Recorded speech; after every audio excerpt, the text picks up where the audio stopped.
السميع العليم من الشيطان اللعين الرجيم. بسم الله الرحمن الرحيم. الحمد لله وكفى والسلام على عباده الذين اصطفى. عزیزان محترم، برسوں سے میں جناب اشرف عباس صاحب اللہ کی اس منعقدہ محفل میں حاضری دیتا ہوں، لیکن اس سے پہلے انہوں نے میرے کلام کی کبھی فرمائش نہیں کی. ایسا ہے یا نہیں؟ آج فرمایا کہ کلام تو ٹوٹے پھوٹے شعر تو میں بھی کہہ دیتا ہوں، لیکن ہاں واقعی شعر ذہن میں نہیں ہے، اور اگر ہوتے تو یقیناً میں حاضر ہوتا. ایک موقع ہے جب سن لیتے ہیں شعرا کو اور لطف اٹھا لیتے ہیں. میں لاؤڈ تھنکنگ کروں تھوڑی سی، لاؤڈ تھنکنگ. جناب شاعر نے اپنے شاعر ہونے کا جو ثبوت دیا وہ اس مصرے میں، مصرا کیا تھا؟ اللہ اور نبی کی. تو اللہ تو غنی الحمید ہے، اس کی تو کوئی ضرورت ہوتی نہیں ہے، لیکن شاعر کو حق حاصل ہے کہ وہ استعمال کرے. ہاں مطلب یہ ہے کہ نہیں بہت اچھا تھا، اور یہ آپ کو یہ لیبرٹی حاصل ہے اس لیے کہ شعر میں ہے مبالغہ، اور مبالغہ کا مطلب ہے کہ بات کو بڑھا کے بیان کرنا. تو اب اللہ کی کوئی ضرورت نہیں ہو سکتی، وہ قادر مطلق ہے، وہ غنی ہے، مستغنی ہے، ضرورت کا لفظ تو نہیں ہے نا. لیکن یہ کہ در چراغ عقل، ایک شعر سنتے جائیں کسی پرانے شاعر کا، بے چراغ عقل در کوئے شریعت با منے. عقل کے چراغ کے بغیر شریعت کی راہ میں اپنا پاؤں نہ رکھو.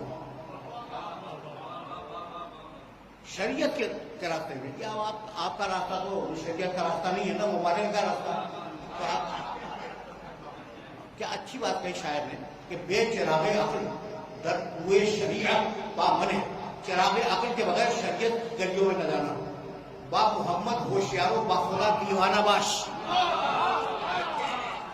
تو اب خدا سے دیوانگی کا تو حق حاصل ہے، اس لیے کہ مبالغہ شاعری کے صنف ہے، بات کو بڑھا کے بیان کروں. اب میں ایک شعر آپ کی خدمت میں کروں مبالغے کا.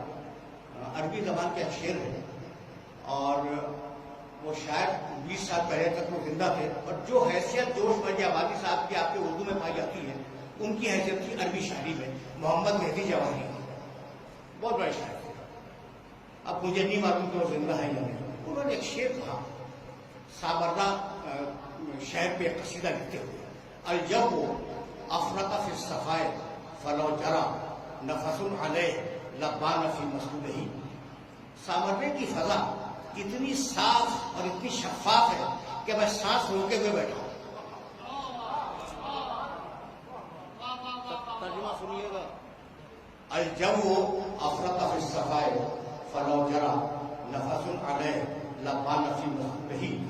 اتنی شفاف فضا ہے سامرنے کے شہر کی کہ میں نے اپنی سانس رو لی ہے کہ اگر میں سانس لوں گا تو سانس کا دھبا کہیں فضا کے آئینے میں نہ آ جائے.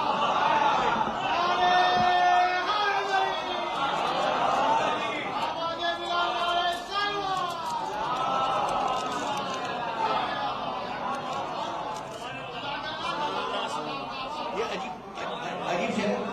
جب آپ مولانا فرمائے کہ آپ نے کتنا لطف کیا شعر کا، ہے مبالغہ یا نہیں؟ مبالغہ تو ہے، حقیقت تو نہیں ہے، مبالغہ تو ہے. اچھا یہی سبب ہے کہ قرآن مجید نے کہا وما علمناہ الشعر وما ینبغی لہ ان هو الا ذکر وقرآن مبین.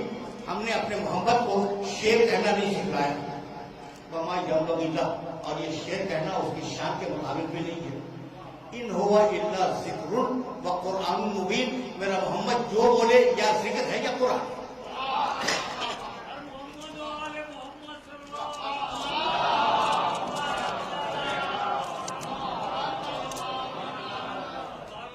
اب یہ مرحلہ فکر عجیب ہے.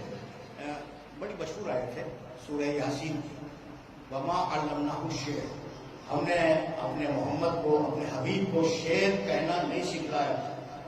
وما ينبغي له، اور یہ شعر کہنا اس کی شان کے مطابق نہیں ہے. ٹھیک.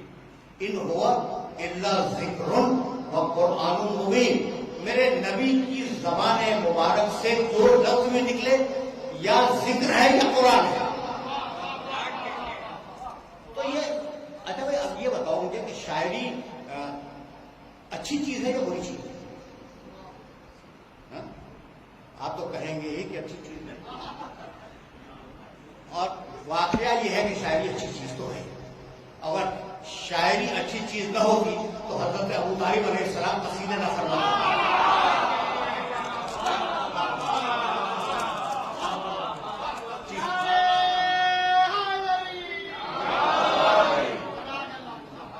امیر المومنین کا دیوان اس وقت موجود نہ ہوگا. دیوان ہے تو شاعری چیز تو اچھی ہے. بھائی جب چیز اچھی ہے تو اپنے حبیب کو کیوں بچا لیا، اسے شعر کہنا کیوں نہیں سکھلایا؟ سوال ہے نا بھائی. شاعری کا حسن ہے مبالغہ. طے ہو گئی نا بات. ابھی میں نے شعر آپ کی خدمت کر دیا. شاعری کا کیا حسن ہے؟ مبالغہ. اس لیے بچایا شاعری سے کہ اگر رسول اپنی اولاد کی فضیلت بیان کرے گا تو دشمنان اولاد مبالغہ کے اندر کر دیں گے.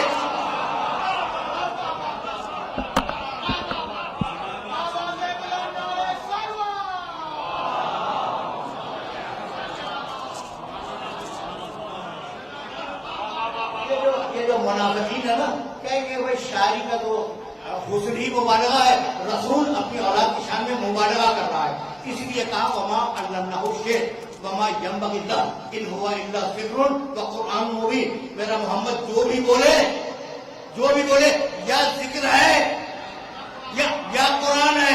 بھائی ہم جھوٹ بولیں، سچ بولیں، تقیہ کریں، توریہ کریں، تعریف کریں، غیر ضروری مذمت کرتے، سب کچھ کرتے ہیں نا. یہ ہمارے قول کی قسمیں ہیں.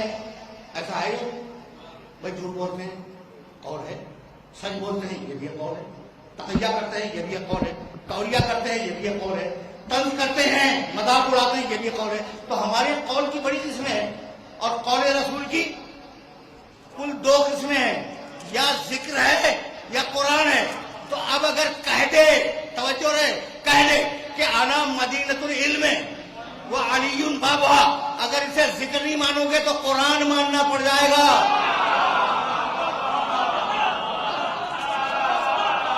سیدھی بات.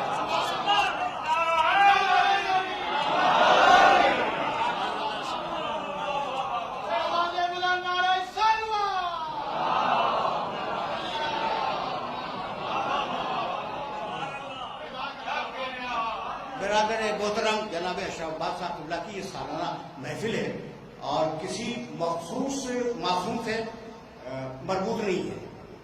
حسن اتفاق سے شہزادی کی تاریخ ولادت سے متصل ہو گئی آ کر. اس لیے ہمارے بیشتر شعراء نے شہزادی کی شان میں منقبت ارشاد فرمائی، اشعار پیش کیے. ایسا ہے.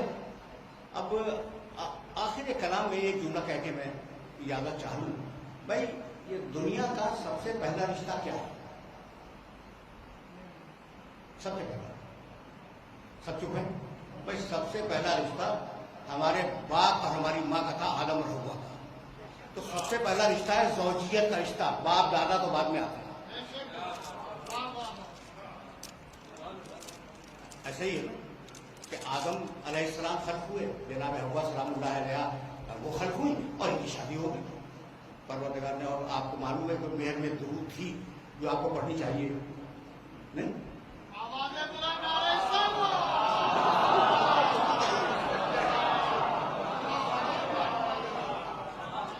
جناب حوا کا جو مہر رکھا گیا تھا، اچھا ہماری کتابوں میں نہیں، عالم اسلام کے بزرگوں نے لکھا ہے کہ جناب حوا سلام اللہ علیہ کا جو مہر تھا وہ محمد والے محمد پر درود ہے.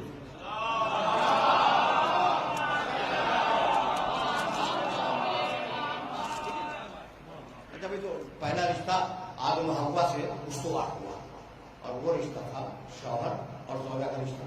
پھر شوہر زوجہ جب صاحب اولاد بنیں گے تو ماں کا رشتہ آئے گا، باپ کا رشتہ آئے گا. اور پھر جب وہ اولاد کی اولاد پیدا ہو جائے تو دادا دادی نانا نانی یہ پیدا ہوں گے. تو سب سے پہلا رشتہ ہے زوجیت کا. جب اس زوجیت کا رشتہ مرد بناتا ہے یا عورت کا؟ بہت توجہ رکھیے. 3 ہی طریقے ہیں رشتے کے استوار ہونے کے.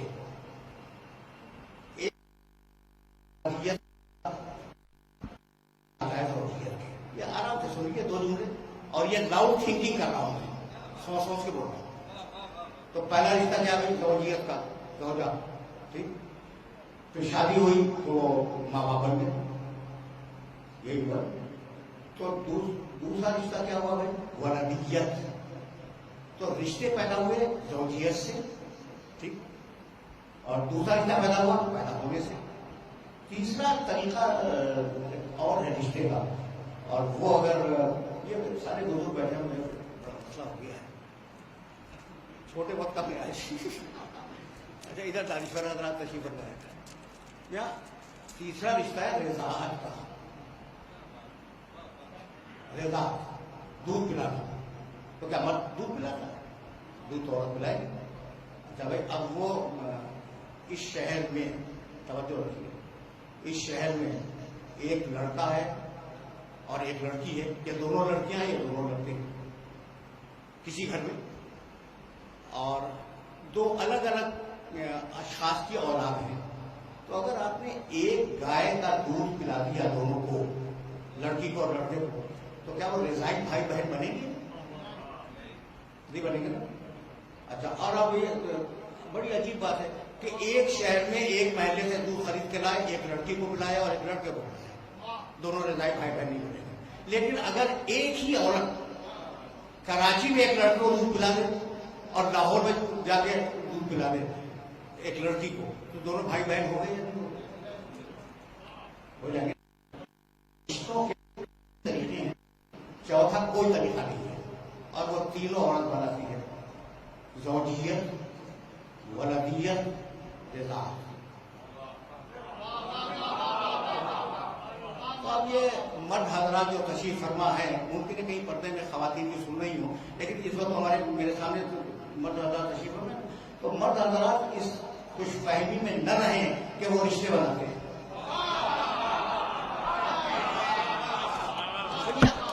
یہ آخری جملہ کرو, مرد حضرات اس خوش فہمی میں نہ رہیں کہ وہ رشتے بناتے ہیں. رشتہ بناتی ہے فقط اور فقط عورت. گھر میں آئی زوجہ بنی, اولاد دی ماں بن گئی, دودھ پلا دیا پھر ماں بن گئی. تو رشتے مردوں سے نہیں چلتے, رشتے ہمیشہ عورتیں کرتے ہیں. یہی سبب ہے کہ آیے تطہیر کی شان نزول میں جب تعارف ہوا تو محمد سے نہیں ہوا, ہم فاطمہ و ابوہا.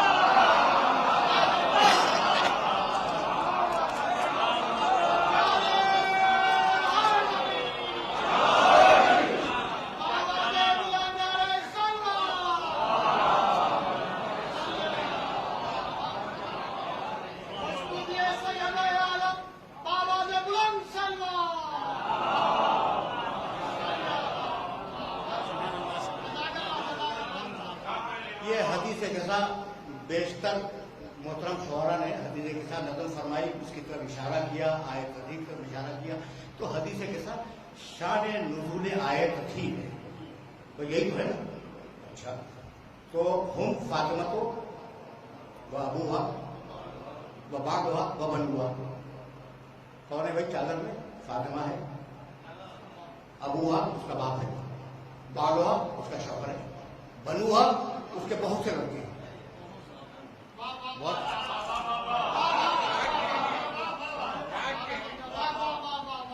دیکھیں میں بہت زیادہ زبانیں تو نہیں جانتا, 2-3 زبانیں میں بھی جانتا ہوں. ہے تو یہی, مثلا ابن ایک بیٹا, ابنان 2 بیٹے, بنون 3 یا 3 سے زیادہ بیٹے. بنو کے ہماری سمجھ میں آ گئی. تو اب عربی زبان میں واحد, تثنیہ اور جمع, یہ 3 شعریں پائے جاتے ہیں. اور دوسری زبانوں میں لڑکا لڑکے, 2 لڑکے کے لیے کوئی لفظ, 2 بیٹے کے لیے کوئی لفظ نہیں ہے.